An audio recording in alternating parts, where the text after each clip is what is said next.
Hey guys, Veebat here with another V-Plays, taking a look at the Tier 9 Russian ground attacker, the IL-40. Now not only does this thing have the paint job of a dragon, but it definitely breathes fire with those 623mm cannons. 623mm cannons that when fully upgraded are equivalent to the same guns that you see on a fully upgraded Yak-15, Yak-19, and the Yak-30. The LA-15 also carries these cannons, and the MiG-15 gets two of these in addition to its larger cannon it has mounted in the center of the airframe as well. So what does that mean for this thing? Well, it essentially has double the firepower of an LA-15 or a Yak-30 since it has 6 of these instead of 3. Now, you start out relatively easy, I'd say, when you first get into this airframe compared to what we saw with the IL-8 and the IL-20, where you really just had a ton of modules to grind through. But this thing carries over the rockets and the bombs that you had unlocked with the IL-20, and you get to kind of decide, ooh, hey there buddy, where'd you come from? You get to decide whether or not you want to use either the original rockets, which are going to be a volley of 12, same blast radius and relatively the same cumulative damage, or if you just go for 8 rockets, which end up giving a little bit more damage per missile. So it's up to you, dealer's choice. I've been enjoying the bigger rockets. They give an extra 500 damage on the cumulative score, but it's negligible difference. But I want to max it out, so that's what I'm doing here. If I were to look at the order of upgrades, though, the first thing I would upgrade on this aircraft would be the guns, mostly because they're the biggest bang for your buck. If you end up going down any other Russian line that's going to culminate with these 23mm cannons, you will already have them unlocked, which means when you get to the Yak-15, you already got the biggest guns on that aircraft. When you get to the Yak-15, you're already well familiar with how these cannons work, and I think the MiG-19, the MiG-19 gets these guns as well, so you already have those fully upgraded as well. And in addition to that, you get the added benefit of increased chance of fire, because just a sheer torrent of rounds hitting a target, if there's a chance of fire and you're increasing the volume of that fire, it's going to cause enough damage that are enough opportunities for that thing to light on fire, and that's the whole point here. You saw how quickly those cannons were able to rip up those light targets, so you're going to have a bit of a challenge when it comes to the more hardened targets, so you're going to have to be selective with the rockets that you do launch from this airframe.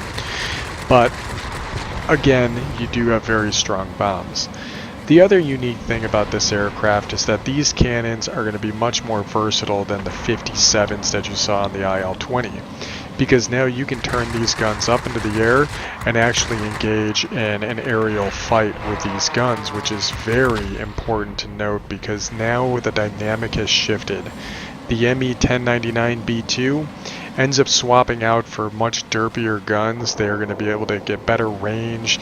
They're going to be able to hit hardened targets a lot better, so it gets an option of a 50mm, and then fully upgraded it gets 4 Mark 103 cannons.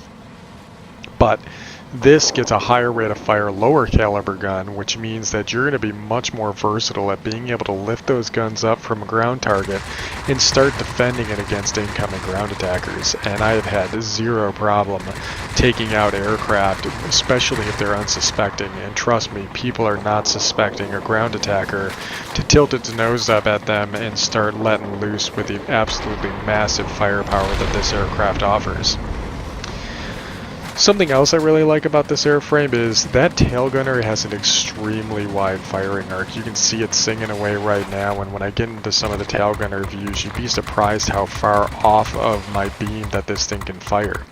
Fully upgraded though, when we go and take a look at the tech tree, you'll see that this thing gets an upgrade for the first set of guns, and that tail gunner gets, I think it's plus 20 to its field of fire, and another 5 degrees of gun depression. So this thing really can fire pretty much at anything coming at it. So if you ever were getting shot at by an IL-40 and you're like, how is he still shooting at me? I'm nearly on the side of him.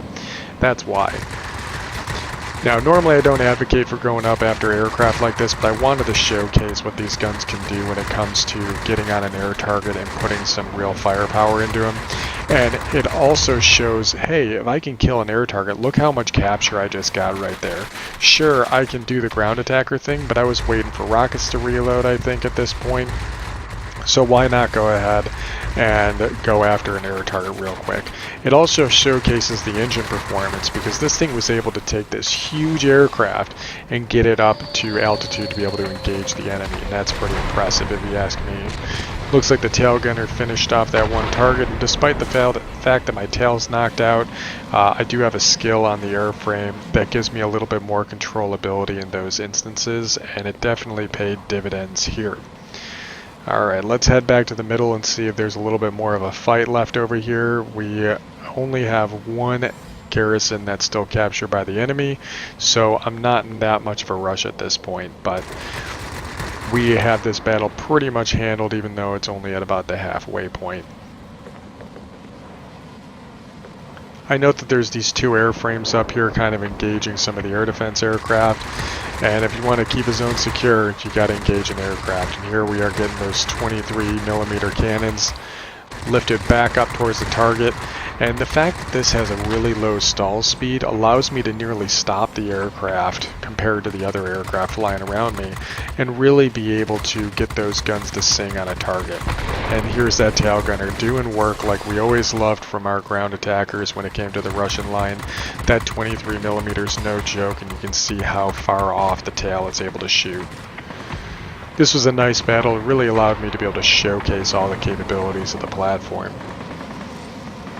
Here we are at 3,000 feet and still effectively engaging aircraft. It is absolutely incredible.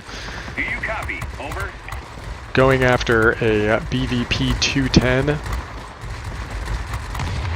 Granted, he's flying fat, dumb, and happy, but he definitely was an easy target for these guns to get on track. I already figure I'm going to head towards that northern garrison, but on the way might as well take out what could have been a potential threat that could have vectored onto my tail. And since these guns have a very good range, stock it's 2600, but I've upgraded them with some equipment that allows me to be able to shoot out to 3777, I think, effectively. It's 2777. It can start getting hit indicators or lower damage at around 3400. So that allows us to be able to try and get those guns on target earlier. And you saw that was the enemy IL-40, a specialist, and we easily took him out. Winged Legend, not a bad spot for us to be in, and I saw the NC-1070 was just sitting there, so might as well go for it, right? Again, we're just in defensive mode at this point. Squall line is up, so we're knocking these planes out for good, and I am definitely lifting my nose up quite a bit. We got a lot of boost left, so we're going to use that to try and sustain our speed and get some of these guns on target as we are engaging a J7W2. What am I, nuts? I don't remember doing this. That guy's got 430mm cannons. Definitely not something I want to mess with, but let's try and use this altitude to our advantage and get a little bit more speed out of this airframe.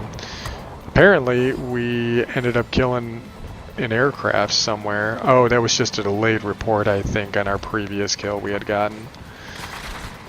There we go. F-94D, look out for these rockets. Turn, turn. There we go.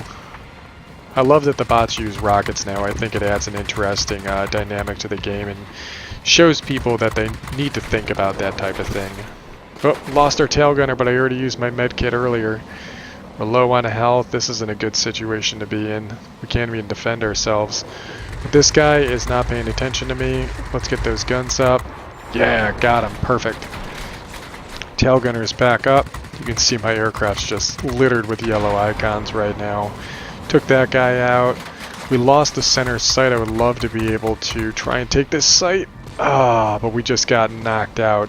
The enemy player is gone, like gone. He decided he was going to leave the battle and probably get into another aircraft back in the hangar. But I want to stick around and see how this battle plays out, because I feel like we've done a great job here, and I really want to see how whether or not we can hold this these zones and finish out this battle. And that looks like that's pretty much all she wrote.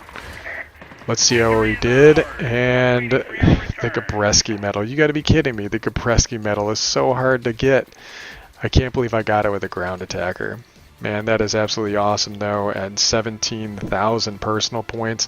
I'm more than happy with this battle, and it's an excellent opportunity to kind of show you guys how capable this platform is and the massive role change compared to what you see with its predecessors. So, without any further ado, let's go ahead and get to the end result screen so that you guys can see how this aircraft operated and how you can kind of equip it when it comes to the modules.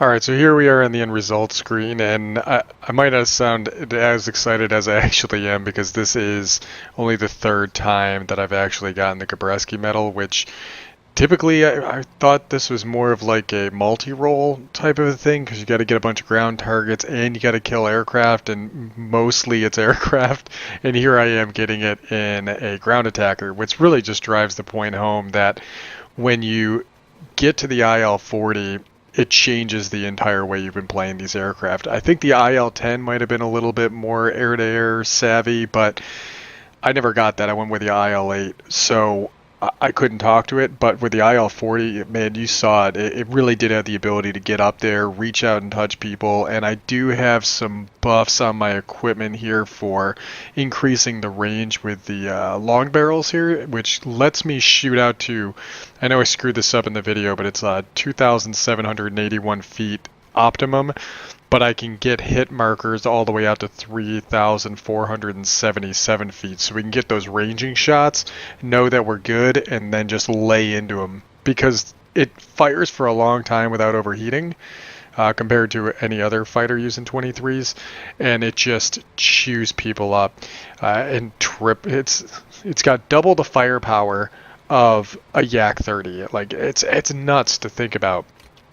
But overall, yeah, we did a great job here. 10 aircraft killed, 4 multi-roles, 2 attack aircraft, a fighter.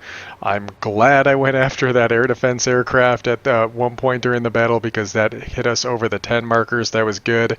But yeah, it was a good battle for us. And I talked about the missiles kind of being your choice, and the reason being is you're really just putting more damage into less rockets. The only difference in the cumulative damage is 500.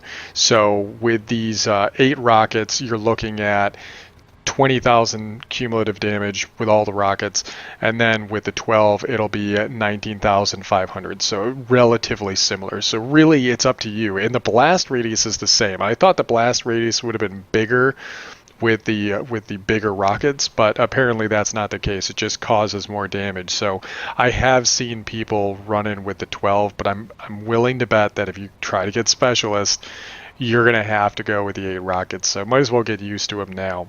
I obviously went with the animal paint job because, man, animal paint job, right? Like, can't pass it up. But this would be the common paint job, and no wonder I didn't go with it. The thing just looks blah, blah, blah, blah.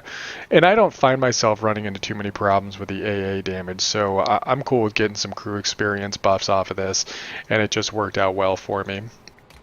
Yeah, so this is pretty much the airframe, guys. It's awesome. I really do recommend guns first because you're gonna get the best bang for your buck. Look at all the aircraft that this is used on. Granted, some of these are tier 10s, but the MiG-9, the Yak-15, the Yak-19, you're gonna have those things kitted out with tier 10 weapons right from the get-go. And the bump from the engines here, the bump from the engines is nearly 1,300 foot-pounds, and that's a lot of thrust, and you feel it, and it ups your airspeed from 360 with boost to 379. Like, I feel myself getting to that speed, and I can hang at higher altitudes way better, which is good because we did that with this platform. So when there's nothing left to do on the ground, you're still a viable piece of equipment on the battlefield. So look, if you've been looking forward to this aircraft like I have, you won't be disappointed, but be prepared to change your role from kind of the snipey guns that you saw with your IL-20, and be prepared to take on the role that the German ground attackers traditionally had had a niche in the market. So enjoy the new status and the new role as your ground attacker / anti-GA gunship, and I'll catch you guys on the battlefield, and I'll see you on the next video.